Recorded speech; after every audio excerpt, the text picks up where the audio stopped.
The Lower Mainland Green Team has been quietly working in public spaces throughout Metro Vancouver. Now, these are volunteers who go into public park space and pull out invasive species, and in return they plant native species and trees, and they also pick up some litter.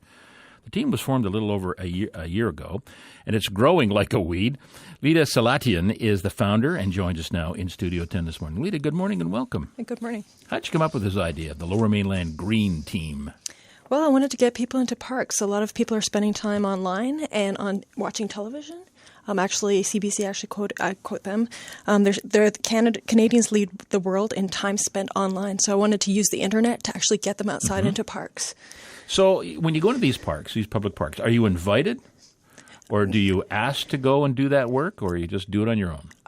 We asked to go into those parks, and we also get invited to go into those parks. So we work with municipalities, we work with BC Parks, we work with Metro Vancouver Parks, and we work with stewardship and watershed groups throughout the Lower Mainland. So as I said, you pull out weeds. Yeah. or invasive species. You replace them with native species and trees. What else do you do? We also pick up litter, and we also go to farms as well, and we nonprofit farms. I want to get people connected to the land where their food comes from. So it's just I want to get people outside, enjoying the parks, connecting with the parks, and also connecting with each other as well. And since you started, how much work have you done? We've had 40 events so far. 40 events? 40 events. I've engaged 600 people.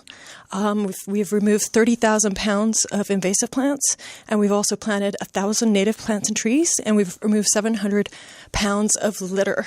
So this isn't a team as much as it's almost a small army. It is. How many volunteers have you signed up since you started the team? 1,071. Wow. Now, how do the municipalities feel about this?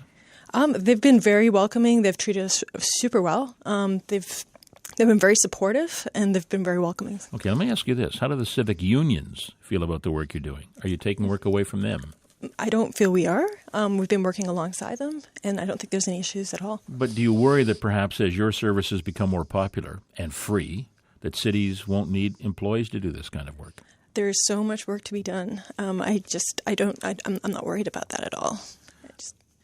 Where do you get the money? I mean, this isn't free, so what are the costs involved in running the team? Well, I've been mostly doing it as a volunteer, but I partnered with the Pacific Parklands Foundation, which has allowed me to raise funds from places like TD Friends of the Environment and the Shine Foundation, the Gosling Foundation, and North Face Explore Fund.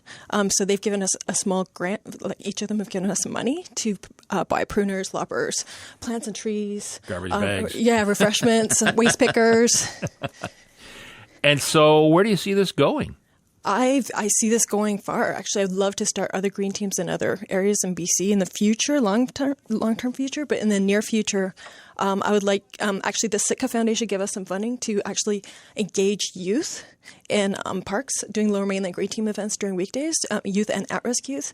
So it's just amazing. So, Lita, could you see it expanding to perhaps shorelines as well? Absolutely, yeah, no, definitely. We've had events on shorelines where we've done cleanups at Blackie Spit, and for sure. We're anything that has to do with connecting with nature and the environment and cleaning up and taking care of the environment, I'm all over it. Why do you do this? Because I love the environment. I'm passionate about the environment. And I can tell. Yeah. Yeah, no, it's just, it's I've always wanted to encourage people to be environmentally responsible, and I think connecting them to nature is one step in that direction, and also getting people to feel empowered, as a group, to go out there and actually do something positive. You always hear about the negative things that are happening in the environment, and this is just a positive. This is action. This isn't just talking about, things that we could do to help the environment. This is actually doing something about it. Have you always had this passion? Yes, I have. From the time you're a little girl? Pretty much. I was running around in the fields and climbing trees and being outside, and yeah. Well, best of luck with it. Well, thank you very much. It sounds great. And you've got how many volunteers again? 1,071. There you go. Best of luck. Enjoy your summer out in the wild, the environment along the shorelines and in our parks. Thank you. We'll look for you. Where are you going to be next, by the way? We're going to be at Tynehead Park this Saturday. All right. Okay. Lita Salatian, who is the founder of the Lower Mainland Green Team, and we'd like to hear your thoughts about this story. And are you in favor of volunteers beautifying our city parks and our shorelines? If so, why? If not, why not? Let us know on TalkBack. You can offer your thoughts at 604-662-6690 or email us early at cbc.ca.